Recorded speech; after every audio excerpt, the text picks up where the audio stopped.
गांव में चाउमीन का चलन अभी अच्छे से नहीं आया था, लेकिन सुरेश शहर से चाउमीन बनाना सीख कर गाँव में ठेला लगाता है।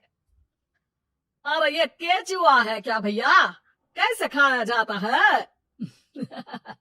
अरे नहीं नहीं, ये चाउमीन है। चाउमीन शहर में खाया जाता है। कितने की दे रहे हो सुरेश? 10 रुपए की प्लेट भरकर। तभी वहां शहर से पढ़ा एक लड़का आता है। जरा एक प्लेट चाउमीन तो देना। सुरेश उसे चाउमीन देता है। उसे चाउमीन खाता देख गांव वाले भी उससे चाउमीन ले लेते हैं और खाने लगते हैं। अरे वाह सुरेश भैया, कमाल की बनाए हो। 2 प्लेट मेरे बच्चों के लिए भी पैक कर दो। बस फिर क्या था, सुरेश का ठेला लगता है और चाउमीन खरीदने वालों की लाइन लग जाती है। तभी वहां से गांव का साहूकार होकर गुजरता है। और ये क्या भीड़ लगी है? लगता है झगड़ा हो गया है गांव में। चलू मैं अभी तो मजे ले लूं। अरे कहाँ है, इतनी भीड़ लगी है यहाँ? लड़ाई हो गई है क्या? अरे साहूकार साहब, ना ना ना, कोई लड़ाई ना हुई है। ये तो सुरेश की दुकान है चाउमीन की। हम लोग चाउमीन खाने आए हैं, आप भी खाइए ना। साहूकार चाउमीन खाता है और सुरेश की तरफ देखता है, जो सारे दिन के पैसे गिन रहा होता है। अरे सुरेश, क्या लागत है इस काम की? अरे साहूकार जी, आप अब आए हैं तो ये पूरे 10,000 रुपए ले जाइए, जो पिछले साल शहर जाने से पहले आपसे लिए थे ना। लागत तो क्या कहे, जो आपने दिया था उसी में सीखा भी है और दुकान भी खोल ली। अरे पैसे इतने जल्दी क्या जरूरत थी? कैसे जरूरत नहीं थी साहूकार जी, इतना मोटा ब्याज कहाँ से भरते। साहूकार को अब सुरेश की दुकान को हड़पने की लालच आ जाती है। मामा करते ये सारे दिन में 500 रुपए कमा ही लेता है। अरे गांव में ये ऐसे ही कमाता रहा तो कहीं ब्याज का काम ना शुरू कर दे। अरे भैया, कोई ना कोई जुगाड़ तो करना पड़ेगा। अब साहूकार घर आ जाता है और अपनी बीवी को सारी बात बताता है।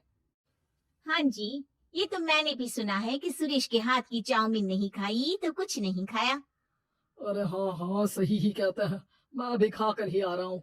अरे भाग्यवान है, कितना अच्छा हो ना, अगर वो पैसा हम लोगों को मिल जाए। क्यों? है? हाँ, वो तो है, लेकिन कैसे? हम लोगों को तो चाउमीन बनाना आता ही नहीं है। साहूकार और उसकी बीवी अब रोज चुपके से सुरेश के घर जाते हैं और खिड़की से उसे चाउमीन बनाते देखते। अब क्या था, दोनों को चाउमीन बनाना आ जाता है। फिर एक रोज, और सुरेंद्र, तुझे साहूकानी ने बुलाया था। बोल रही थी कि बेटे के जन्मदिन में 10 किलो चाउमीन का ऑर्डर देना है। बना दोगे ना? अरे हाँ हाँ साहूकार जी, मैं जरूर बना दूंगा। कब देना है घर में 10 किलो चाउमीन? अरे वो तो तू घर आकर बता कर लेना, मैं नहीं बता पाऊंगा। ठीक है, शाम को काम निपटा कर आ जाता हूँ। सुरेश साहूकार के घर जाता है, लेकिन वहां मियाँ बीवी मिलकर उसे बंधक बना लेते हैं। अरे मुझे क्यों बांध रखा है? मुझे छोड़ दो। आज से तेरा ठेला मैं लगाऊंगा और बहुत सारे पैसे कमाऊंगा। साहूकार एक आदमी को सुरेश की निगरानी में लगा देता है और वहां से चला जाता है। अगले दिन, अरे साहूकार जी, आप कब से चाउमीन बेचने लगे? और अपना ये सुरेश कहाँ गया? और वो तो शहर गया है। उसका कोई काम निकल आया था, बोल रहा था कि जब तक वो ना आए तब तक मैं ही उसके ठेले का काम कर दूं। पैसे भी तो बहुत उधार ले रखे थे उसने। लगता है कर्जा भरने के डर से भाग गया है।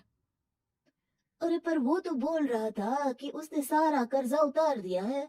और वो क्यों भागेगा? इतना तो कमा रहा था। अरे मुझे क्या पता। अरे चाउमीन खाना है तो बोलो, नहीं तो भागो यहाँ से। अरे हाँ हाँ, दे दो दे दो। अब तो चाउमीन खाना पूरे गांव के लोगों के लिए आदत ही बन गया है। ना खाओ तो नींद ना आए। हाँ हाँ, तो लो और निकालो 50 रुपए। 50 रुपए क्यों? सुरेंद्र तो 10 रुपया में देता था। अरे वो पागल था, मैं थोड़ी ना हूँ। गांव वाले, जिनको चाउमीन की लत लग गई थी, वो करते भी क्या, दे दो और ये लो 50 रुपए। लेकिन फिर साहूकार उन लोगों को प्लेट में थोड़ी सी चाउमीन रख देता है। अरे ये क्या? पैसे 5 गुना ज्यादा और चाउमीन बस इतनी सी। अरे साहूकार साहब, भगवान से तो डरो। बस फिर क्या था, साहूकार की मन मर्जी चलने लग जाती है और गांव वाले करते भी क्या। एक रोज, मुझे तो लगता है कि सुरेश को साहूकार ने मार डाला होगा, क्योंकि उसका काम इतना अच्छा चल रहा था। फिर वो क्यों जाता? और वो भी साहूकार के हवाले दुकान करके। ना बाबा ना। अगले रोज भाग्यवान देखो तो जरा, इस सुरेश भी ना कितना पागल था। जिस काम से वो ज्यादा पैसे बना सकता था उससे इतने कम पैसे छाप रहा था। 50 रुपए प्लेट में भी गांव वाले खूब खा रहे हैं चाउमीन। हाँ जी, और जितने में वो लोगों को 10 प्लेट खिलाता था भर भर कर हम लोग उतने में 20 प्लेट बना रहे हैं, क्यों जी? वहीं सुरेश रोज भगवान से मांगता कि बस एक बार वो किसी तरह वहां से निकलने में कामयाब हो जाए, लेकिन उसकी हर कोशिश नाकामयाब होती। फिर एक दिन अरे भाग्यवान, ऐसा कुछ करो कि चाउमीन बनाने का खर्चा आधा हो जाए, जिससे हम लोगों को और मुनाफा हो। ना जी, मुझे तो कोई तरकीब ना सूझ रही। अरे सुनो, एक काम करते हैं। चाउमीन बनाने में जो सब्जी लगती है वो मंडी में लेने तुम देर रात चली जाना। तब तक वो सारी सड़ी गली सब्जी जो दुकानदार वहीं फेंक जाते हैं वो उठाकर ले आना फ्री में।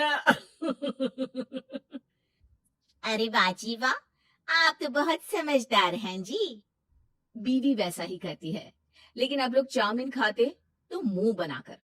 फिर एक बार अरे राम राम राम, ये पेट में दर्द काहे हो रहा है? आई, आई, आई, आई, आई। हाय रे हाय, मेरा भी पेट दर्द के मारे फटा जा रहा है। सभी को शक हो जाता है कि उन लोगों को चाउमीन खाने से ही ये बीमारी हो गई है।